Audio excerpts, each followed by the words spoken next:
Hi, everybody. Thanks for being here.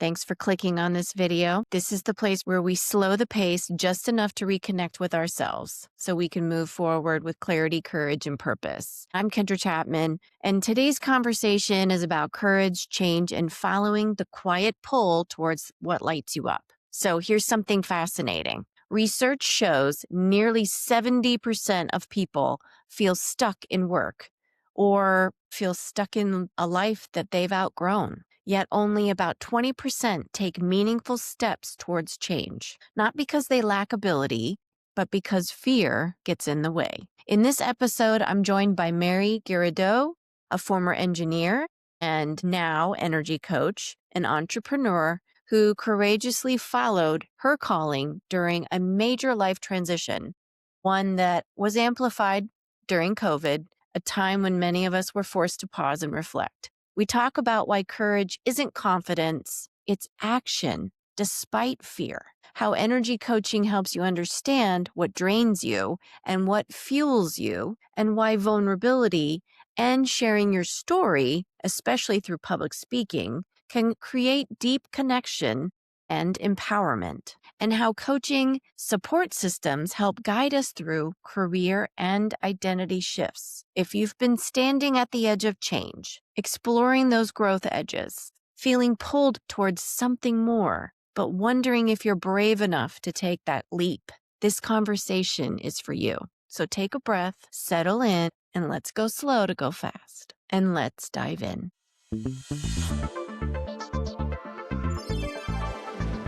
Mary, I just want to welcome you to the Go Slow to Go Fast Lifestyle Podcast. And thank you for joining me today in this conversation, because I think you're at a standing desk right now. I am. Good for you. So welcome and thank you for being here. Thank you so much. Thank you. Thank you very much for having me. Yeah, I like standing when I'm talking like this. I find it works better for me. Yeah, no, it's great. It's a good reminder that, we can come together in meeting spaces in different ways. And so why not, get a standing desk or stand up once in a while when you're in meetings. Could you just kind of, for our viewers and listeners out there, just kind of check in about what you're doing right now to go slow to go fast? Okay, well, lots of things, I think. So the big thing that I changed a few years ago was starting my own business, which was about so much more than just starting my own business. But for me, yeah, it was a reset around, how do I actually want to be spending my time? Like, I've always been someone that does lots of things. People are like, oh my goodness, how can you do so much? And I got to a point in my life where there was an awful lot going on. I felt really exhausted. It didn't feel like this doing lots of things was really working anymore. And I didn't really know why. I was like, well, it always worked before. And I went through a whole process when COVID happened, I think like a lot of people, where I had a big rethink. And it was so much more then about kind of, okay, but where do I need to go fast and where do I need to go slow? And it's not about doing less. It's about kind of putting my energy where it actually works for me. And once I got all that figured out, which took quite a long time, part of that was creating my own business. So I'm now working for myself. And what that gave me, which was the big one for me at the time, was that freedom, or a certain amount of freedom around how I actually organize my own time, which was just such a deal breaker for me. So yeah, sometimes I'm going fast. So the weekend that's coming up, I am leaving for Egypt, somewhere I've never been before. I'm going there for my work. I'm going to fly there, do lots of crazy things, come back. Then I'm flying to London and then I'm coming back. So there's it's a whole lot of fast that's going to happen.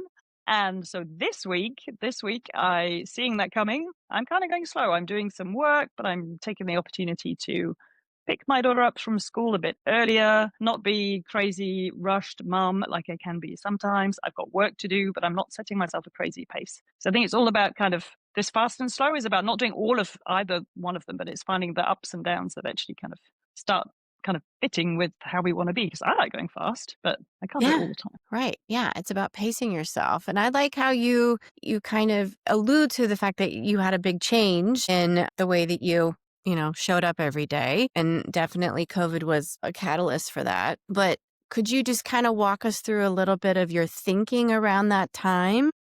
Yeah.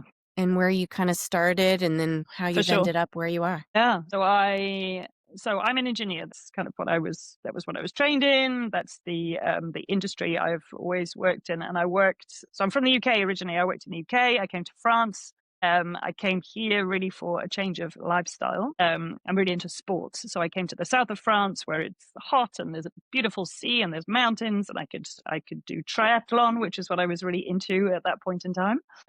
And then a few years later, I moved to Switzerland. I did some other things, and then I came back. But I've always been in this kind of, or always had been on this a career path that was closely associated with the degree I did, like what I was always going to do. This was what I was always going to do. And then COVID happened. But before COVID happened, a few years before COVID happened, I met someone who already had kids. So he had 3 kids. Or he has still, as they had. So my now husband had 3 children. So suddenly my life changed in terms of becoming a stepmom overnight. So I went from 0 to 3. And then I got pregnant. I wanted to have a child too. So then we went from 0 to 4.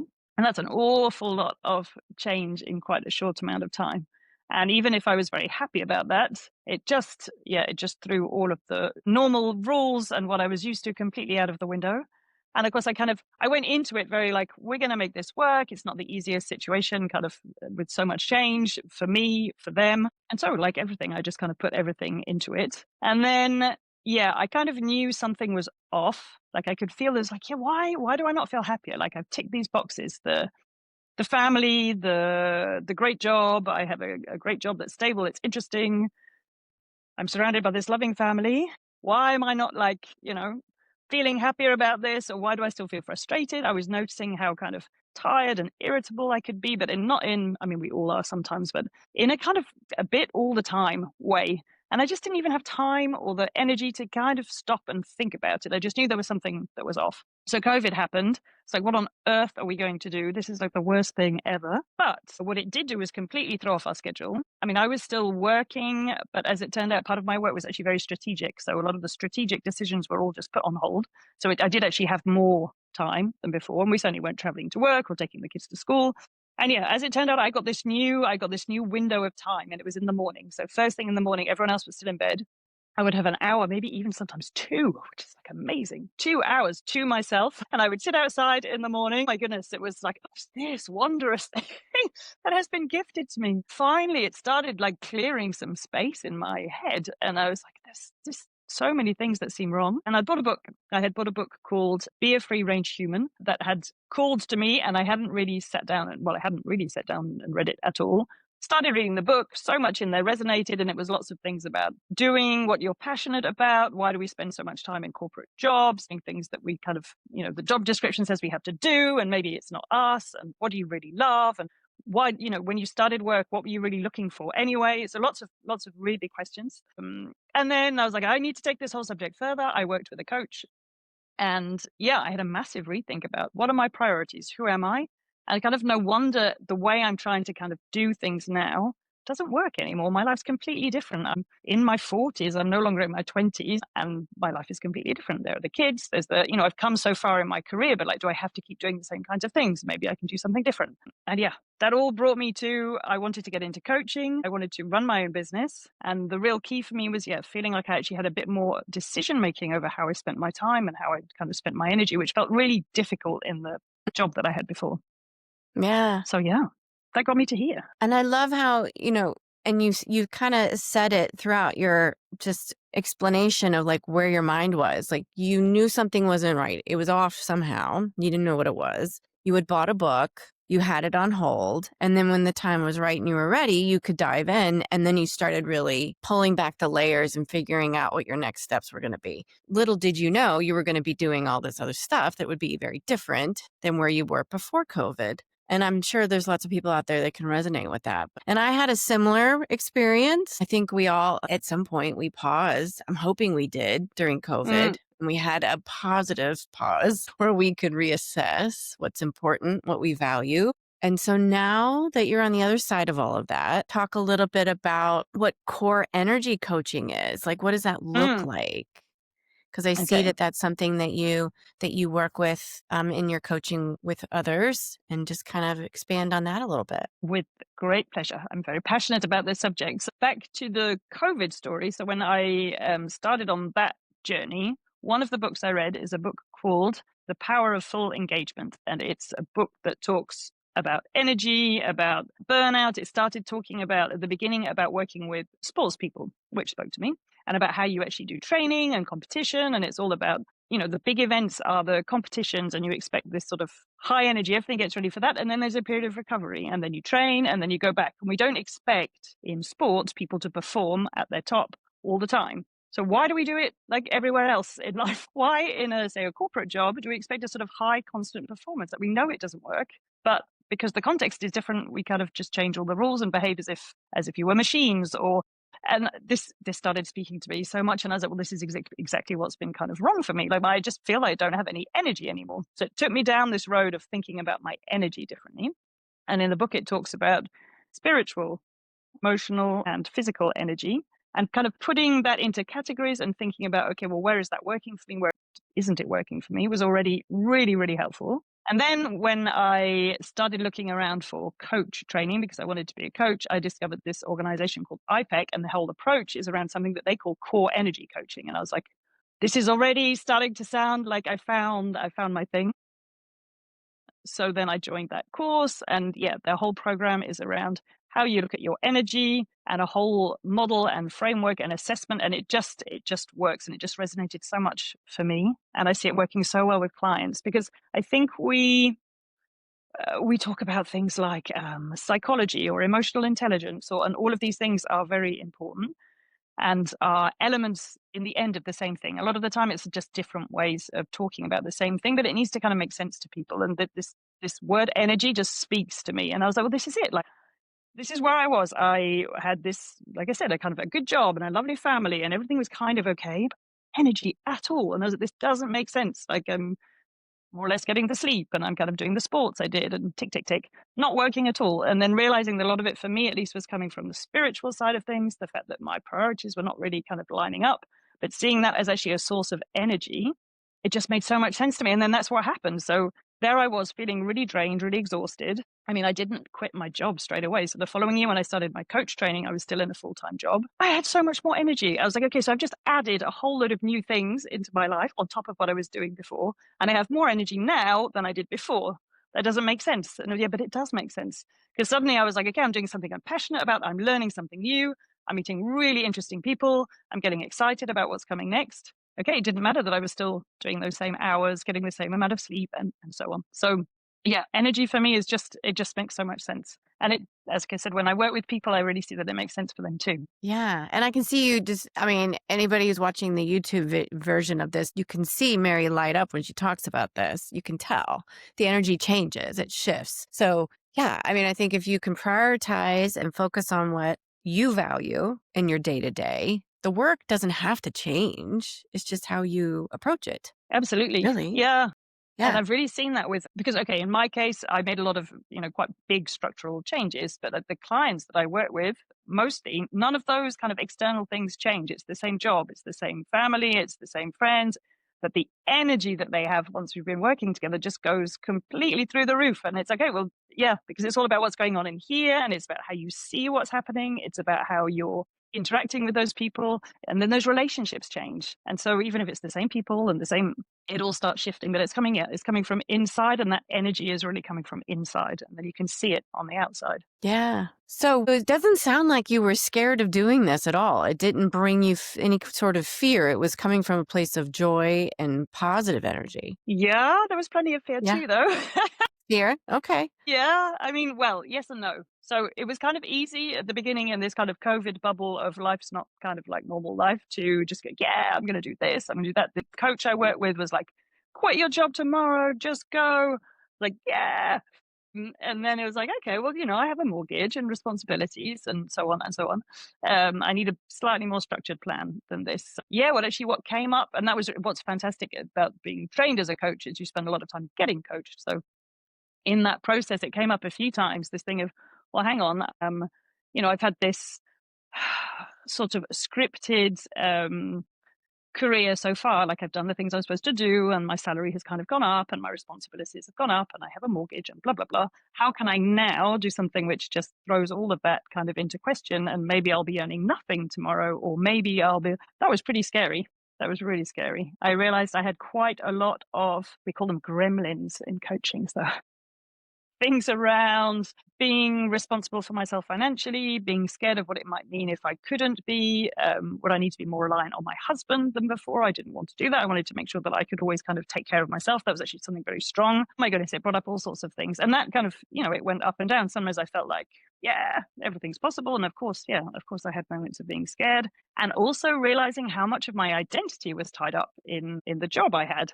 I was like, how can I really start saying I'm a coach? Like, does everyone going to be, what? But you're an engineer. That's not you. Am I going to be credible? And yeah, this sort of feeling that all that time and energy invested in that career path and that degree, and that somehow it was throwing it all away or denying or saying somehow that it wasn't worth anything, and which is completely not true. And I feel like this is just an evolution of everything that I've done. But yeah, for sure, there are lots of doubts that cropped up along the way. But I felt on a much deeper level, I felt like this is definitely the right way to go. And then, yeah, there are just these moments of feeling super confident and sometimes getting a bit scared. Yeah. And I don't know everybody out there listening and watching if you've ever felt that way when you've started something new, maybe a new job or tried something new or added something to your background as far as a new training, professional development. But I'm going through that right now. I'm shifting from something I've done for my entire career and now I want to do something different. But like you, Mary, I feel like it's just an evolution. I'm taking everything I've learned and I'm going to add that into my next adventure. But it still can be very scary. Somebody who has an educated mind and an engineering, math, science, I'm thinking you're very analytical. You're very detail oriented, and you are taking almost like a leap of faith into this next, this next chapter of your life. So did you start doing, besides working with folks one-on-one maybe, or in group settings, did you do anything else that maybe folks would like to hear about, like maybe a different type of event, of an adventure of some sort, maybe public speaking or working with different Yeah, groups of people that you never have had that experience to? for sure. I mean, that's been what's really interesting as well about this journey is the other things that have come up, either that I've kind of gone looking for or that have just sort of happened naturally. So I'm now actually delivering quite a lot of training. That's part of what I do, which I enjoy. And that's mostly around the sorts of things I talk about in my coaching. But I've ended up teaching a little bit of English to some kids as well. That was a completely unexpected thing too. So that's a little bit of the different things I've been doing. Yes, the other thing that kind of happened by accident. Yes and no. So public speaking is definitely one that when people tell you, how do you set up a business and how do you make yourself visible? And so it's on the list. It's definitely on the list. And I was like, okay, yeah, I'd really like to, but like, what am I going to say? I feel like I have lots to say, but how could I even begin to think about packaging that into like a speech, or how do I? Uh, so that was kind of floating around on the list of things to do, like also like coming on podcasts. That was something as well. It took me a while to get to here. And then the really interesting thing that happened last year was that so a very good friend who was living close to me, who's from the US, and she is part of an academy called BU Brand, and part of her work is all about branding and content and how do we, express who we are in our businesses. And she'd always talk to me a lot about it. And the lady who runs that, she does a conference every year in September in Las Vegas. And so the friend said to me, well, do you want to come? There's like a, buy one, get one free offer. And I was, okay, why not? Why not go from France to Las Vegas? So yeah, I signed up for that, which for me was already a big deal. I haven't done anything, especially since having my daughter, really, anything that felt that sort of extravagant or, yeah, it felt pretty extravagant. So we were signed up for that. And then, I don't know, a month or two, it was quite late. It was in the summer because the conference is in September. See, the lady who runs the event sent out, I'm sure it was on Instagram or an email saying, okay, I've got 2 slots open if anybody wants to come and speak. So as someone that signed up, uh, if you want to speak, here's an invitation. And I was like, oh my goodness. I mean, if I'm going all the way there anyway, like I should at least have a go because this is an opportunity and it could be very cool standing in front of all those people. I'm not sure if I know what I want to talk about. And yeah. And then it said you had to do an Instagram reel to talk about what you wanted to talk about. And I was like, oh no. Maybe could I just write it down? And that'd be like a bit less uncomfortable. But I was like, okay, this feels like a thing you've just got to do. So yeah, so I did my reel and I got picked. I got picked to speak, and then I was like, Wow. oh, wow. And then what? Now I actually have to do it. Right. Yeah. Right. Yeah. So that was, yeah, that was Ah. scary. And the thing that I wanna focus in on is that you had that feeling that you needed to do it. Even though Yeah. it scared you, you went ahead and Yeah. did it anyway. And Yeah. I even took it further than, so at first it was like, okay, I need to talk about something to do with my coaching and what I do and how I work with people, Mhm. and that would make sense. And then I don't even know at what point that changed. So yeah, I felt very much that was something I needed to do. And then something else came up. I was like, actually, what I also need to do if I'm having this opportunity, this is also, I need to actually take this much deeper. I'm not just going to talk about the work I do and why I think it's important. I'm going to talk about something that's really about me and about my life experience up to now. And I decided to try to kind of connect all of the dots all the way from a long time ago to now, and connect everything I was talking about back to a really traumatic experience I had when I was just 19, and that I had never ever spoken about in any kind of public setting really at all, and which I didn't speak to many people about at all either. But yeah, it's really, I'm trying to find like when I kind of knew I needed to do it, and I don't know when it was, but somehow, yeah. And I didn't tell anyone. That's the other thing too. So I told my husband, uh, and he was like, "Okay, you really want to do this?" And I'm like, "Yeah, I'm not quite sure why, but this just feels like something that I really need to do." So that's what I did. Yeah. So I went from quite scary to like really, really scary.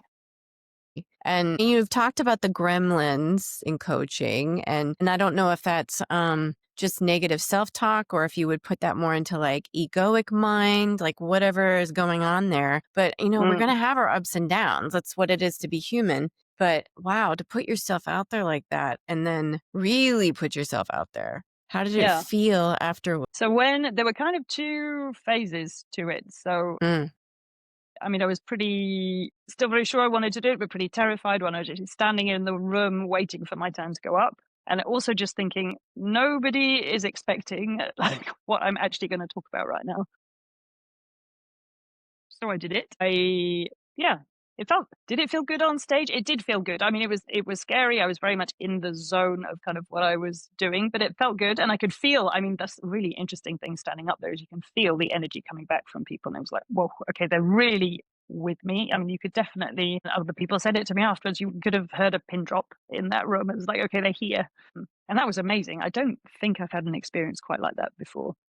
And then when I finished, a kind of big relief. But then, yeah, what was really amazing was so many people then coming up to me afterwards going, my goodness, thank you so much for sharing that. Thank you for being so vulnerable.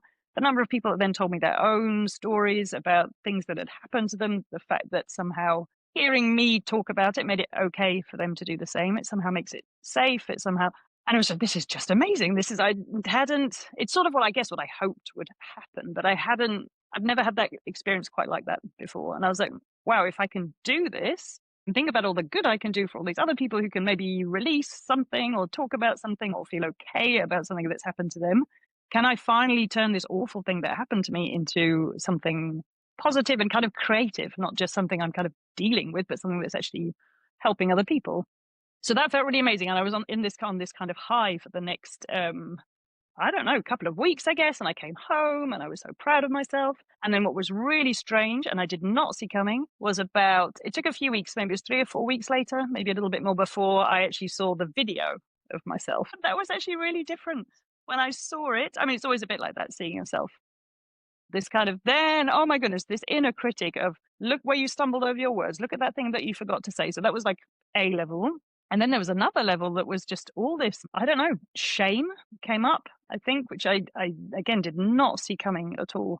I had this just big voice in my head saying, what have you done? How could you possibly stand up there and talk about that? And I could see it and hear it. And I was going, what's this about? I was feeling really good about this and I know why. And so what is this like gremlin coming through? And yeah, it took a bit of coaching to kind of understand that better, I guess, and get comfortable with it. But it's also something I understand more now. What's awful about trauma is there's loads of shame that just keeps coming to the surface with it. And even if I was attacked by somebody that's not my fault, I didn't do anything wrong. So why do I have this feeling of shame about it? But I do, and that's what came to the surface. And I feel better about it now. But what it also made me realize was even if going through that process and having that high and feeling like it was really great, okay, it's actually a very big and quite long cyclic process. So it's something I want to keep doing, but it's not something I can do every day. And it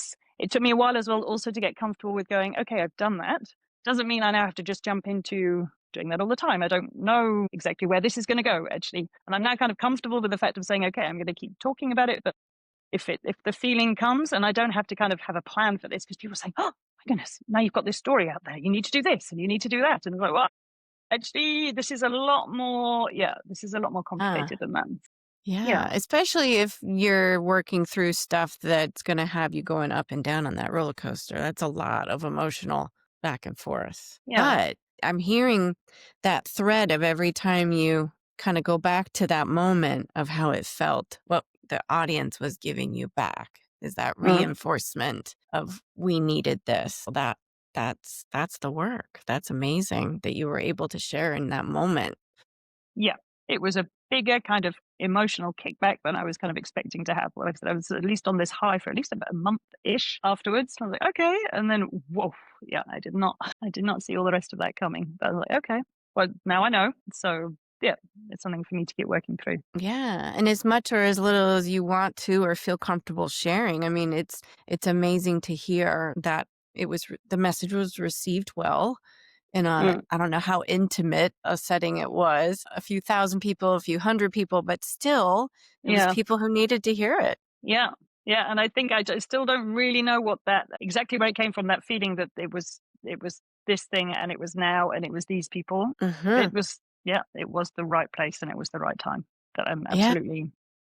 I'm absolutely confident about. Yeah, absolutely. And I just appreciate you being vulnerable enough and willing enough to share that because I think, for everybody who's listening and viewing, I think we need to remember that if we choose to be vulnerable, and you do have that control because you decided you were going to share that and you don't remember exactly when you made that decision, but you decided you Mm. were going to share it. You told your husband and you had a plan and you did. And then you saw the aftermath. And so, we have that choice of whether or not we want to be vulnerable when we choose to be.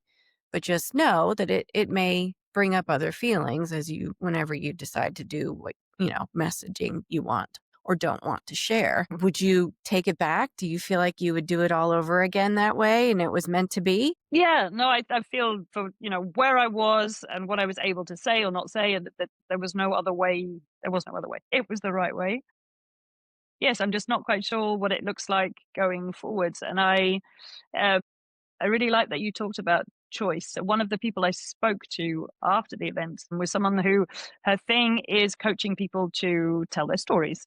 And we had a long conversation, and she's like, "Oh, I'd love to work with you if you want to take this further." And I was like, I think I do. I just don't right now. I don't really. Yeah, it's not the right time, and I'm not quite sure where I want to go with it. But we talked at what she talked a lot about, which I found really helpful. She was like, "No, the whole point about your story is you get to choose what are the bits and pieces of it, where do you want to put the boundaries around what that story is, and then you're completely in the driving seat." And I was like, that's actually really interesting. I think that's part of what I'm still working on, is that it's never felt like that with this story before. It's so I was attacked, I had some very serious injuries, I nearly died.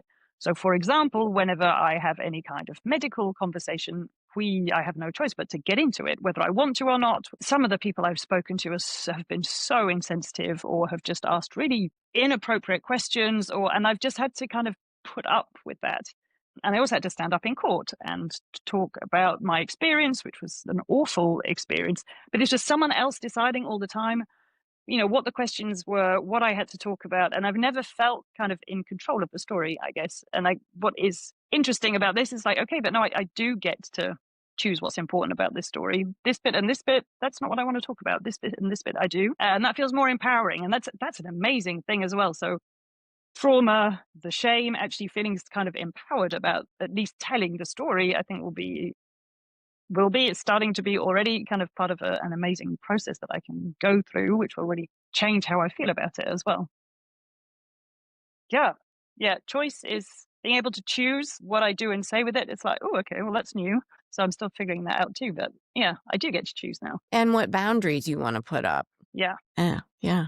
I like Yeah. that. And, that's just something, it's just fascinating to be able to put yourself out there. It can be really hard. But the more people who choose to share their story, however that looks for them, I think it's going to help somebody out there. At least one person needs to Yeah. hear that.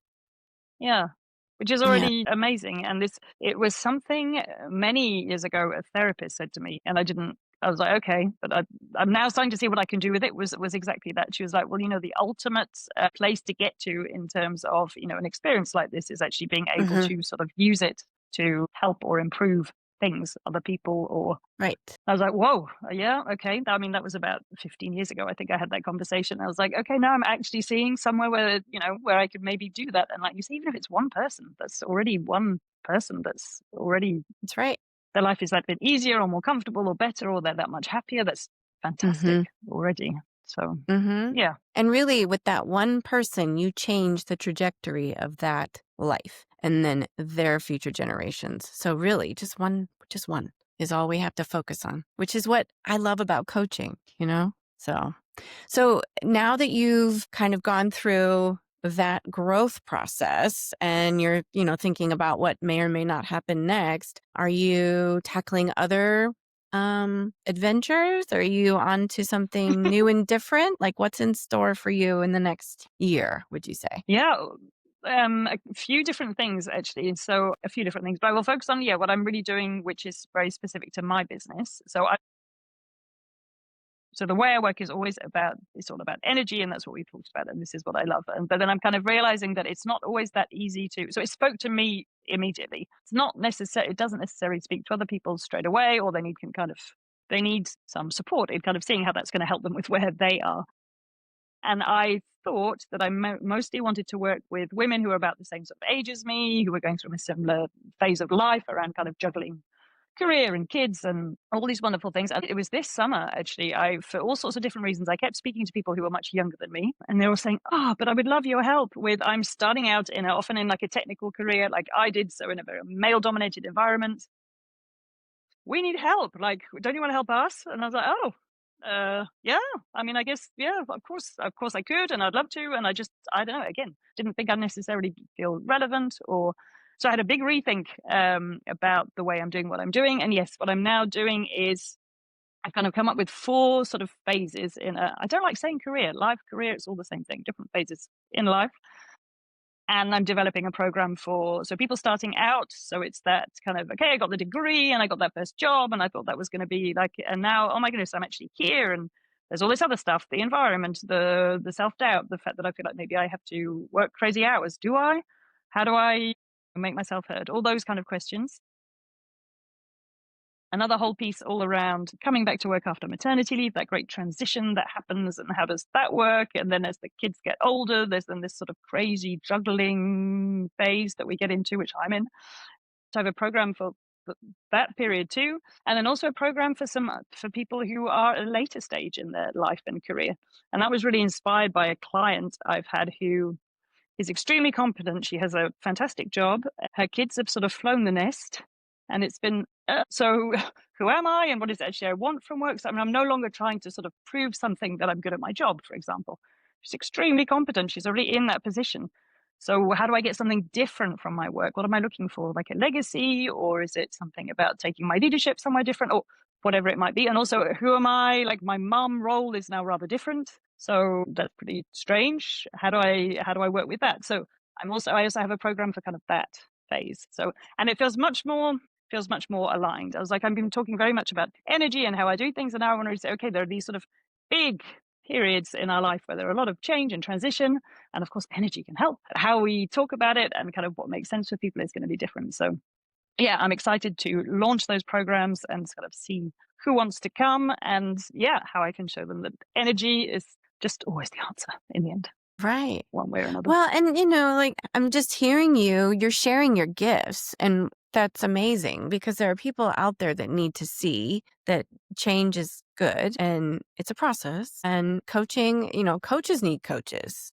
And if coaches need coaches, then I think everybody needs a coach at Yeah. some point in their life. Yeah. And, like we're changing the way that looks and what it means. It's really a mentor, it can be a guide, a mentor, a facilitator.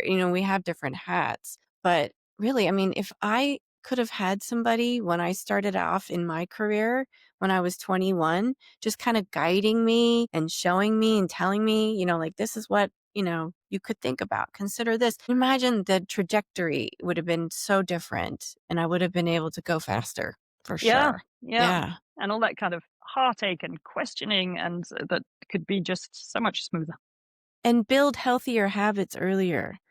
But, some of it is trial and error, like sometimes we just have to go through it and realize it. But if you can go through it with somebody who's been there, it's just so much more amazing if you have that guide on the side. Yeah, and something that popped up when I started thinking about this was who along the way at the start of my career gave me good advice, and often it came from really unexpected place. And if you're open to it and you talk to people, it's amazing what you can pick up. And one of the best pieces of advice I had was from someone who I was working with, who was not my boss, and it's really stuck with me ever since. And he there were two bits of advice. One was never be so busy doing what you're doing right now to not be thinking about what you'd like to be doing next.